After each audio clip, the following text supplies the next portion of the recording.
Hello, in this video I'd like to talk about the one thing plan as an actual plan. So we want to get into a little bit of detail and we're going to talk about it as a personal plan.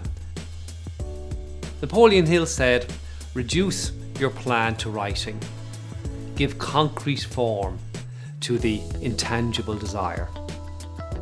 And he wrote that some time ago in the Think and Grow Rich, the second bestseller after the Bible. And I think that it still rings true to all of us. I suggest that you write a personal plan to ensure that you're heading in the right direction, number one. And remember, plan activities, not goals. Also, I think it's important to plan because what gets measured gets done. If you have a plan, it's a reality check, it's there on paper, you look at it, you did it, you didn't do it. I also think it's important that you plan so that you know whether you're being successful or not. Remember our definition of success. It's really important that you can define whether or not you're being successful. So success is a progressive realization of a predetermined, worthwhile personal goal. It's a thing of the present moment.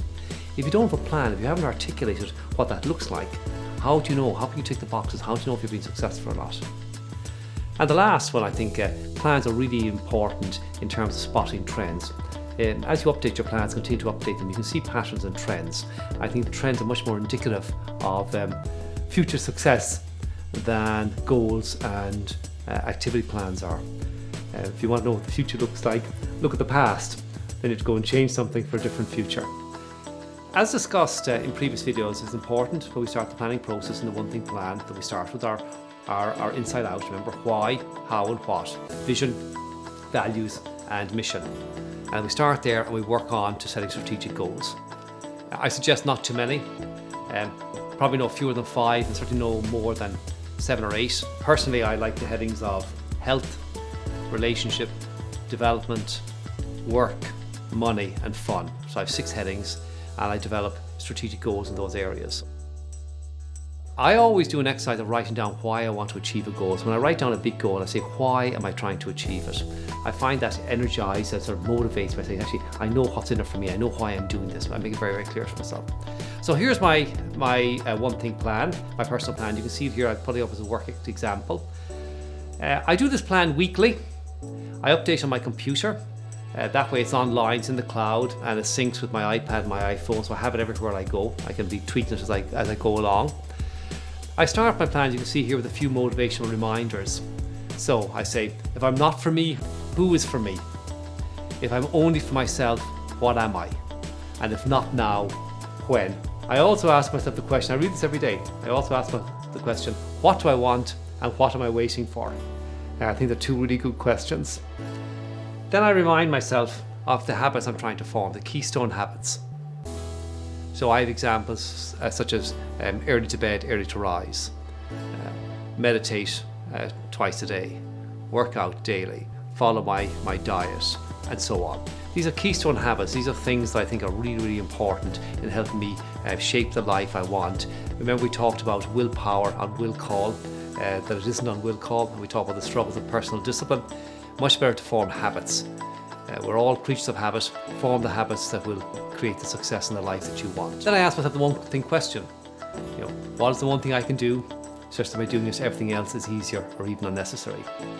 And that typically reflects my current priorities. Before I go into the plan proper then, you can see here I look at my personal hedgehog. So mine's all about energizing people to be all they can be. You can read it there for yourself. And the subheadings of passion, talent, and my economic driver. So I have that up there on the top of my plan and I read this all the time. I'm always tweaking it and finding a better word, a better way of articulating it so it makes more sense with me and resonates with me. And then comes the plan proper. I start the plan by articulating my purpose, my vision, my values and my mission, my 2020 mission. So you can see my vision there too. Add maximum value to the world by being all I can be. My values are keep it simple, only do what works and gives a fair return to everybody, etc. You can read them there.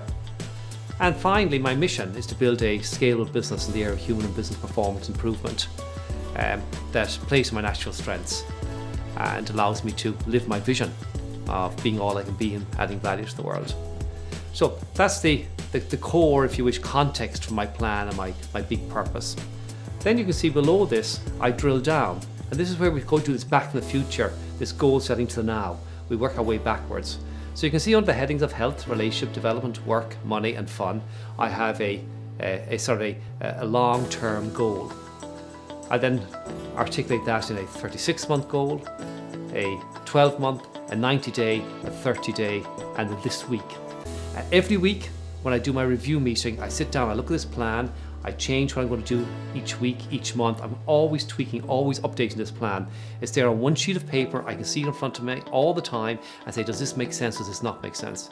Typically, in fact, I keep it up on my computer screen, sitting up in the middle of my screen. I have a large screen on my desktop. I keep it up there sitting in front of me all the time, and I reflect on it on a regular basis. The weekly planning meeting, which I will discuss later, but the weekly planning meeting is critical. When you have this plan done, irrespective of how poor a job you do at it, have a go at it, write the plan and sit down every week and review, update, chunk out your time as discussed earlier.